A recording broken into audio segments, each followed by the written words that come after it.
I sort of got involved in this a little bit by default, having had a look under the wiring, under the baseboards, and said, "Oh, there's a few loose wires here need tidying up." And sort of 18 months later, I think I was still tidying up the wiring. Anyway, before I start on this, I'd like to say a big thank you to James Bell, who did basically all the work getting this project underway. Here. From surveying all the signal locations out in the wilds of Essex, surveying most of the pubs in Ingatestone, and actually buying signal kits, controller kits, and doing the initial wiring. So basically everything was more or less in place when I got involved in this. So it was just a case of doing some final testing and making sure that all the signals were actually wired up and talking to each other correctly. So what I'd like to do today is actually talk briefly about the signals, which are reasonably straightforward to consider. The signal control boards, which are really the heart of the whole signal control system, and a little bit about the communication between the signal control boards and other parts of the layout. Basically all the signals are, where are we? Yes, so we've got 4 aspect colour light signals exclusively on the layout. There will be eventually a couple of 2-colour lights around the around the station area. But they can be fitted in at a later date without too much trouble. Some of the signals also have an optional route indicator. These are actually used to indicate where the points ahead are thrown to divert the train off the main line or off the standard route. We have 3 of those. 2 at the Norwich end and 1 at the London end, which no doubt we'll see when the layout is up and running in all their glory. Great. In terms of wiring the signals, all the LEDs in the signal have a common positive voltage, and the control of each signal is on the negative leg, or 0-volt leg as it's normally called. This information is quite important if you're actually designing or building your own signal control units. As you can see from the diagram, you could also just put in 4 switches to control the lights. But I think if you did that, you'd probably spend more time flicking switches to change the signals than you would actually operating the railway. Anyway, the lights on the signal are all using the modern light emitting diodes. These are basically a step up from using the old grain of wheat light bulbs that a lot of people might have used in the past.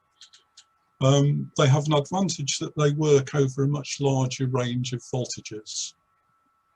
So you can set it up at 3.5 volts or 12 volts, and the light coming out of the LED will be the same for both, providing you use the appropriate limiting resistor to go with it. One of the downsides is that if you forget to put in the limiting resistor, the LED will light up very brightly, very briefly, and will never light up again. So care taken in the initial installation, but the advantage is that these lights don't get very hot, and also they have a very long life expectancy compared to the grain of wheat bulbs.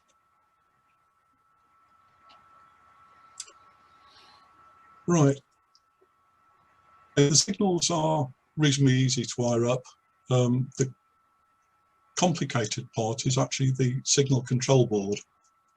And the board we're using on Ingatestone is from a company called Heathcote Electronics, who provide a lot of model railway electronics, not just signalling, but as we'll see later, for level crossing control, automation, if you want shuttles, and a lot of things that you can add to a layout just to make things run a little bit more interestingly, shall we say, without having to do a lot of manual work to get them to go. Right, the control boards themselves consist of a mixture of electronics and software.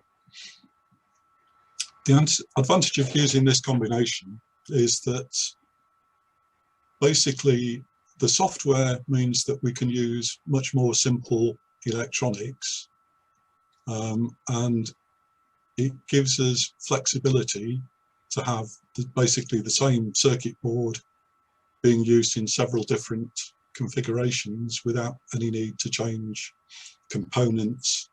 We can just download new software and it will do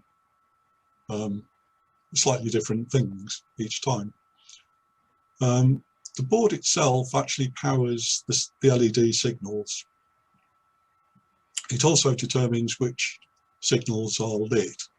So it stops you getting silly sets of lights. So for example, you can't have a red light and two yellow lights on at the same time, for example. And the main part of the control for these signals or signal control boards is that it has the facility to detect trains as they pass the signal. So just like in the real world, when the train passes the signal will turn to red to protect the back of the train from anything else coming down, which you know, might otherwise crash into the back of the train in front. We've been trying to do this for over 100 years, 150 years now, and I think we're getting the signal control boards also talk to the board ahead and the board behind. So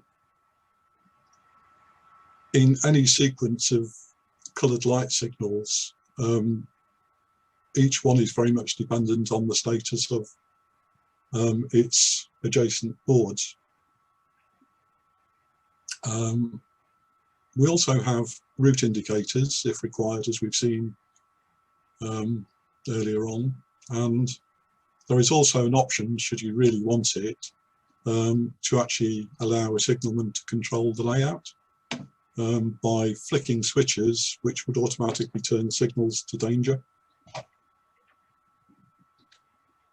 So I'll just go back to the diagram of the control board. I'll just point out a few salient parts. So if you can see at the left-hand end here, these are the terminals where the signals will connect into. As you can see on this one, this is a test board that I was playing with at the time. So rather than risking a delicate signal from the layout, I've literally wired in a bit of strip board with some LEDs soldered on. Just behind it over here, we have the train detector infrared transmitter receiver pair, which actually connect into the circuit board just here. And along here, we actually have several other connectors for things like power, connections to the previous board, connections to the next board, and other miscellaneous connections. And depending on where you've got your view of the people, down this end on this board, we actually have the connectors for the feathers or route indicators, which are considered a separate entity from the main signal control, and we'll see why a little bit later. Right, so one of the most important features to make this work automatically are the train detectors. And here you can see an example of a light emitting diode and an infrared transmitter and an infrared receiver.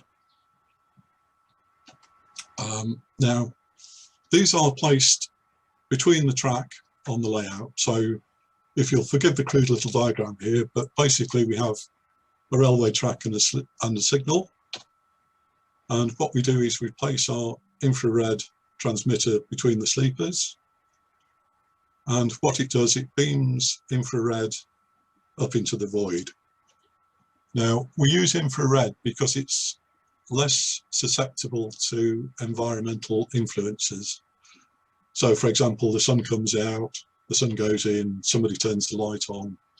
It's not going to have much of a significant effect on the infrared, and nothing else will happen untoward.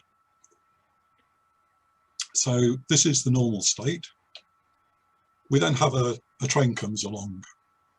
And basically what happens is the infrared beam goes up, hits the underside of the rolling stock or locomotive, and will bounce back to the infrared receiver, which is placed next to the transmitter. This sends a signal back to the control board, which says, the train's arrived. And as you can see, the signal automatically changes to red as the train goes past.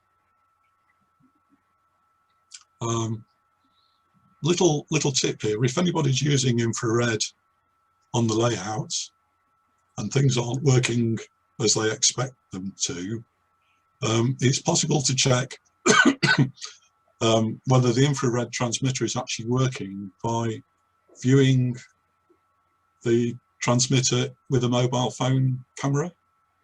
A number of mobile phone cameras don't have an infrared filter on, and if you view it through the phone camera, you'll see the transmitter glowing as a faint, almost mauve light.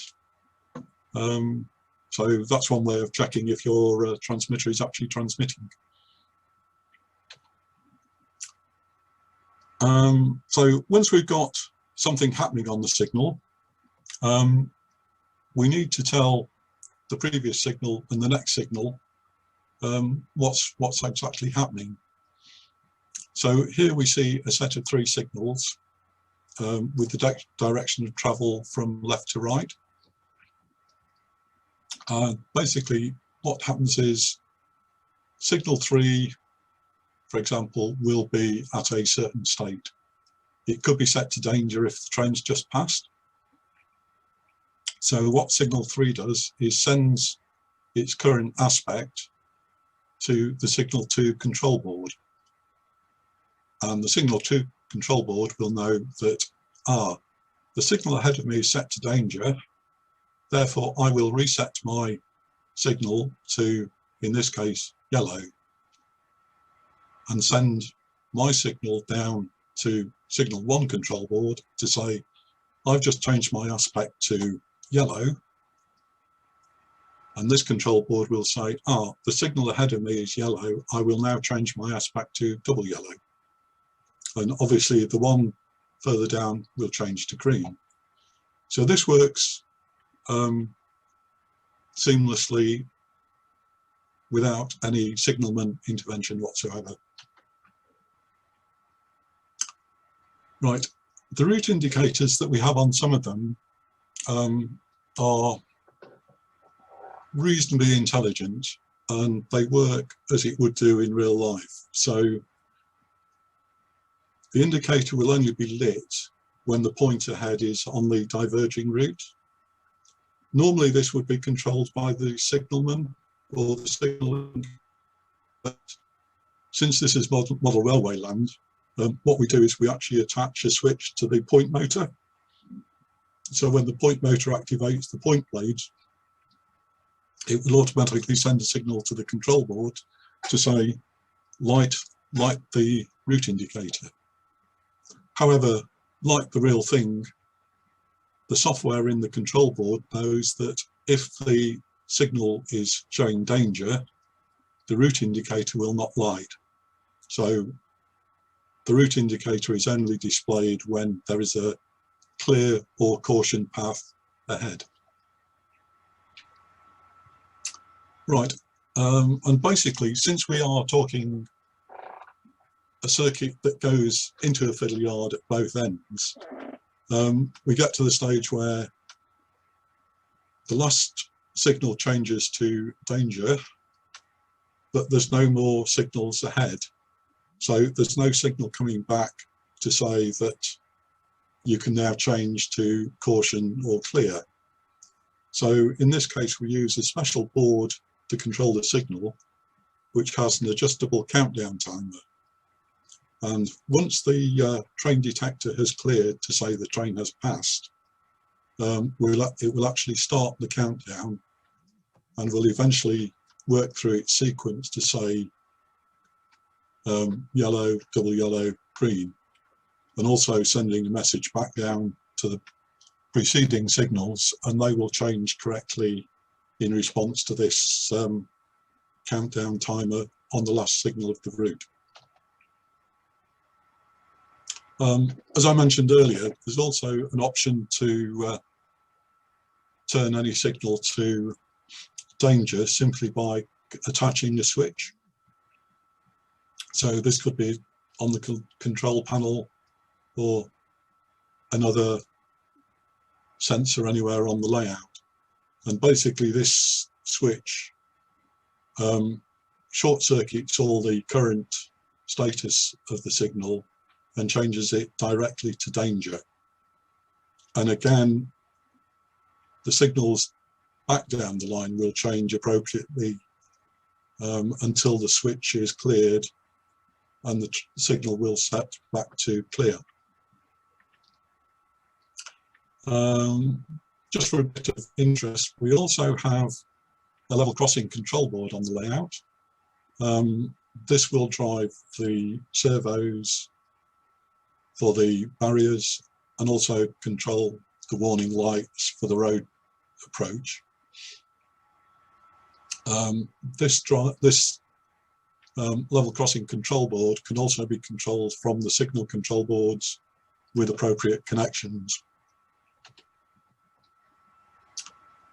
So if I just finish off with a couple of photos here. So this basically shows two signals set to danger, one for reverse running on the right hand side, both with feathers. And as you can see, now we've got a clear light on both lines, the feathers will illuminate. And finally, we've got one of each where we have a danger signal on the right, so the feather is not lit. And we have a caution on the left, so the feather is lit. And finally, here is my test board. So while I was trying to check out how to get the level crossing to talk to the signal control boards and vice versa, I just set up a few of the boards and the level crossing and basically see how it works. On this one, you can see the servo to operate the level crossing gates and the level crossing warning lights. Anyway, that concludes the brief tour of signalling. If you've got any questions, I'm sure we can deal with them later. Thank you.